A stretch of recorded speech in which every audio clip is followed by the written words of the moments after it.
आज आपको रतन टाटा के जीवन के कुछ रोचक किस्से बताता हूं जिससे आप बहुत कुछ सीख सकते हैं। 2020 में ह्यूमंस ऑफ बॉम्बे नाम के इंस्टाग्राम पेज पर रतन टाटा से बातचीत के कुछ हिस्से छपे थे। उसमें रतन टाटा ने अपनी इमोशनल कहानी बताई। उन्होंने बताया कि उनका बचपन बहुत अच्छा था, लेकिन जैसे जैसे उनके भाई और वो बड़े हुए उन्हें कई तरह की तकलीफें उठानी पड़ी क्योंकि उनके माता पिता का तलाक हो गया। उन दिनों तलाक बहुत सामान्य बात नहीं थी, लेकिन उनकी तरीके से ख्याल रखा और उन्हें बड़ा किया। जब उनकी मां ने दूसरी शादी की तो स्कूल के लड़के तरह तरह की बातें करते थे, उन्हें छेड़ते थे, उकसाते थे, लेकिन उनकी दादी ने शांत रहना सिखाया और यह सीख दी कि अपनी गरिमा को किसी भी कीमत पर बनाए रखना। और ये वो संस्कार हैं जो आज तक उनके साथ बने हुए, जो इतना वो सॉफ्ट और शालीन है, वो उस जमाने में जीवन ने उनको सिखा दिया, उनकी दादी ने उनको सिखाया। दुनिया तो बोलेगी बेटा तुम शांत रहो।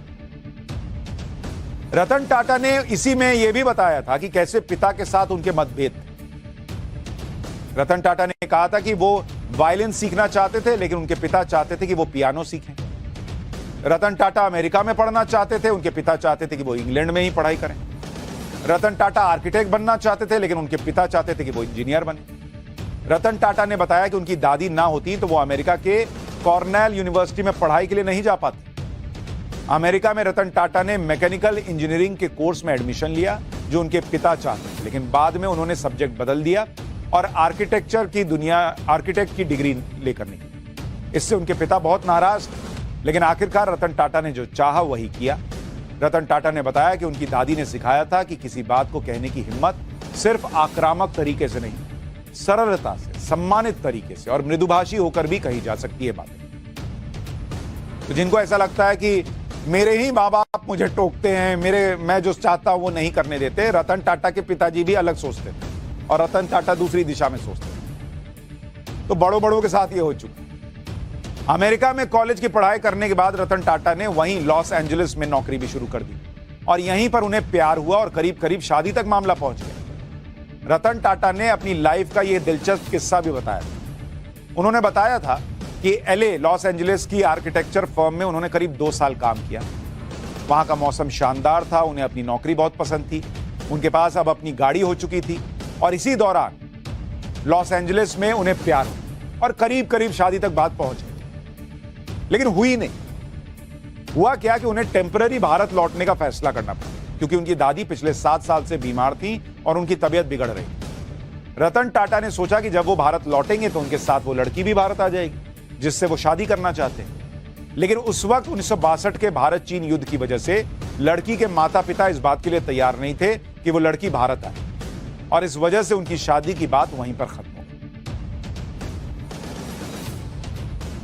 2011 में अमेरिकी न्यूज चैनल CNN इंटरनेशनल को दिए इंटरव्यू में रतन टाटा ने बताया था कि उनके जीवन में 4 बार ऐसा हुआ कि बात शादी तक पहुंच गई। 4 बार बात शादी तक पहुंची, लेकिन हर बार किसी ना किसी डर से वो शादी से पीछे हट गए। हर मौका अलग किस्म का था, लेकिन जब वो इन मौकों से जुड़े हुए लोगों को अब देखते हैं तो लगता है कि शादी ना करने का फैसला बुरा नहीं था। उनका मानना था कि अगर शादी हो जाती तो शायद उनके लिए चीजें और जटिल हो जाती। अब इसका मतलब ये नहीं कि आप शादी करना छोड़ दें। बहुत लोग शादी करके भी बड़े बड़े बिजनेसमैन बने हुए हैं। मुकेश अंबानी है, शादी हुई है। ये नहीं कि कह दीजिए माँ बाप को अब शादी नहीं करूंगा, रतन टाटा बनना। उनसे सीखना है, लेकिन उनका अपना जीवन है, आपका अपना जीवन है। अमेरिका में नौकरी छोड़कर जब रतन टाटा मुंबई लौटा तो उन्हें टाटा ग्रुप की तरफ से जमशेदपुर में नौकरी दी गई, जहां टाटा मोटर्स है। अच्छा, ये क्या था कि एक तरह की इंटर्नशिप थी जिसमें रतन टाटा को 2 हफ्ते एक डिपार्टमेंट में, 2 हफ्ते दूसरे डिपार्टमेंट में रहना था।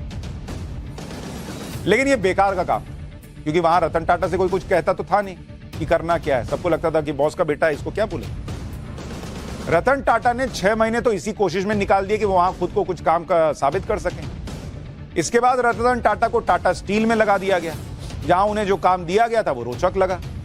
जमशेदपुर में रतन टाटा 6 साल रहे। इसके बाद 1971 में रतन टाटा को ग्रुप की इलेक्ट्रॉनिक्स कंपनी नेल्को की जिम्मेदारी दी, जिसकी आर्थिक स्थिति अच्छी नहीं थी। लेकिन रतन टाटा ने नेल्को की आर्थिक स्थिति सुधार दी, मतलब उन्होंने चैलेंज के तौर पे लिया और उसको करके दिखाया। उसका मार्केट शेयर बढ़ गया, घाटा भी पूरा हो गया। हालांकि बाद में इमरजेंसी की वजह से आई मंदी और यूनियन की हड़तालों ने नेल्को को भी बंद करवा दिया एक तरीके। इसके बाद रतन टाटा को ग्रुप की सबसे पुरानी कपड़ा मिल इंप्रेस मिल्स को संभालने के लिए कहा गया, जो बड़े घाटे में चल रही। उनको लगा कि एक बार इसने घाटे से उबार दिया, हो सकता है अगले बार भी कर दे। इंप्रेस मिल्स को पटरी पर लाने के लिए रतन टाटा ने इसके आधुनिकीकरण के लिए निवेश करने का सोचा, लेकिन यह सफल नहीं रहा। टाटा ग्रुप ने अपने ग्रुप की दूसरी कंपनियों का पैसा इंप्रेस मिल्स में लगाना नहीं चाहा और टेक्सटाइल बिजनेस से निकलना चाहते थे वो। इसलिए 1986 में इंप्रेस मिल्स को आखिरकार बंद कर दिया। बाद में कई सालों बाद एक इंटरव्यू में रतन टाटा ने बताया कि सिर्फ 50 लाख का निवेश हो जाता तो इंप्रेस मिल्स की किस्मत बदल जाती। लेकिन कई बार नियति भी होती, वो नहीं हुआ। दो कंपनियों के फेल हो जाने के बाद टाटा ग्रुप के सीनियर लोग रतन टाटा से चिढ़े हुए और रतन टाटा पर निशाने तब बढ़ गए जब 1991 में टाटा ग्रुप के चेयरमैन जेआरडी टाटा ने रतन टाटा को अपना उत्तराधिकारी घोषित कर दिया, क्योंकि जेआरडी टाटा को रतन टाटा से बेहतर कोई और नहीं लगा। और तब से अभी तक बीच में कुछ सालों को छोड़कर रतन टाटा ही टाटा ग्रुप को संभालते रहे और उसे ग्लोबल ब्रांड बना दिया। रतन टाटा से जुड़ा आज आपको वो किस्सा सुनाता हूं जिससे हर हिंदुस्तानी का सीना गर्व से चौड़ा हो जाएगा। 90 के दशक में रतन टाटा ने टाटा मोटर्स के तहत छोटी गाड़ियों का निर्माण शुरू कर दिया, लेकिन 1999 आते आते घाटे की वजह से टाटा मोटर्स के पैसेंजर कार बिजनेस को बेचने का फैसला किया। इसके लिए रतन टाटा अमेरिका की मशहूर कार कंपनी फोर्ड मोटर्स के चेयरमैन बिल फोर्ड से मिलने पहुंचे। डील के दौरान बिल फोर्ड ने रतन टाटा का अपमान करते हुए कहा कि अगर मैं ये सौदा करता हूं तो ये तुम्हारे ऊपर बड़ा एहसान होगा। ये बात रतन टाटा को चुभ गई, लेकिन उन्होंने अपना गुस्सा जाहिर नहीं किया और मुस्कुराते हुए डील को कैंसिल करने का मन बना लिया। इसके बाद रतन टाटा ने अपना पूरा ध्यान टाटा की कारों पर लगाया और साल 2008 में उनकी कारों ने बाजार में अपनी पकड़ बना ली। लेकिन दूसरी तरफ अमेरिका में फोर्ड मोटर्स का ग्राफ नीचे आता चला। कंपनी के घाटे को देखते हुए रतन टाटा ने फोर्ड मोटर्स सबसे मशहूर जैगुआर और लैंड रोवर ब्रांड को खरीदने का ऑफर दिया, लेकिन शर्त यह थी कि बिल फोर्ड को कंपनी बेचने के लिए मुंबई आना पड़ेगा, और यही हुआ। ऐसा कहा जाता है कि इस डील के दौरान बिल फोर्ड ने रतन टाटा से कहा कि इस डील से आपने मेरे ऊपर बहुत बड़ा एहसान किया। ये बात आपको इसलिए बताई कि बड़ा होने में और महान होने में फर्क।